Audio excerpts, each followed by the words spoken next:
currently touring and promoting your self-titled EP. How have you found the reception? Yeah, really good. It's been great.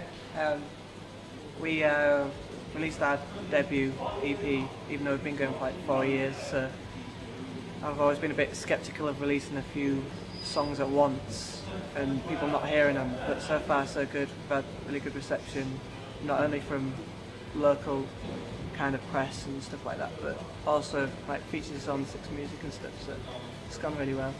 What made you decide to go self-titled? Lazy, really. Cop out. Cop out. Yeah. There's a too like no, just to keep it simple. You've played a few gigs away from home recently. What are you expecting from tonight's home gig? A relaxing time. Basically, well, me and Lewis of Adult Teeth Recording Company, we've booked our, like there's 5 and 6 dates. So having gone through them and had fun, it's been quite tiring. So tonight should be just nice. Not having to travel. Yeah, not having to travel somewhere is quite nice. Yeah. The video for Wishing I Could Kill was filmed down the road at Thieving Harry's. Do you feel it's important to recognise your roots in Hull? Yeah. Wherever a whole band goes, I think there's a certain scepticism towards us, a little bit maybe, and we've definitely noticed that. Just watching, going out, even just as a person, you understand that You don't like our accent. That people don't like the accent. Prejudice. Yeah, so yeah, no, it's just really nice, and Thieving Harry's are run by really lovely people that we get on really well, so it seemed like the natural thing to do. So we always want to work with local people because they always want to work with us. It works hand in hand. You recently said in an interview that you're camera shy. Nice. John's not said anything yet, so These he's always guys. a scapegoat. These guys. Yeah. That's why we did the last video as it was, which is an animated video, so that we could still kind of be in it but not have to say anything or make it into ourselves. How does that relate to being on stage then? Do you get stage fright at all, or is it just the camera? I think it's just the camera, do you reckon? We're all alright on stage. And James gets real scared before gigs starting. Yeah, but in front of a camera, I'm fine.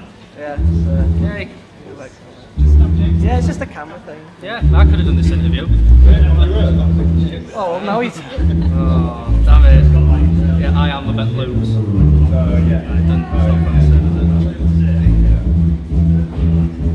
How do you feel about the difference between live sounds and the mastered recordings?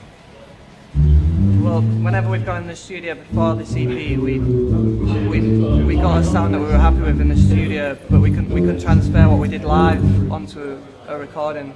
I think that's something I've struggled with getting to grips with. It's hard to capture that raw emotion, that passion,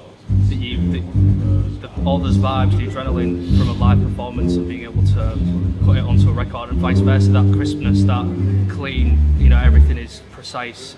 It's really hard to replicate that kind of recording technique live, so it's kind of pros and cons of both, really. Do you think your audience, your fans sort of recognise that? Do you think it creates obvious two types of fans, the ones that like your recorded stuff and the ones that prefer you live?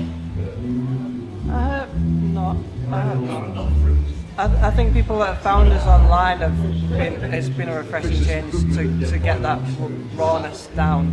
We've only heard positive things, so I think they've just come with us really onto the new stuff. This EP is a lot louder, it's a lot more aggressive than our other singles, so I think that eases the transition of kind of recordings to live performance.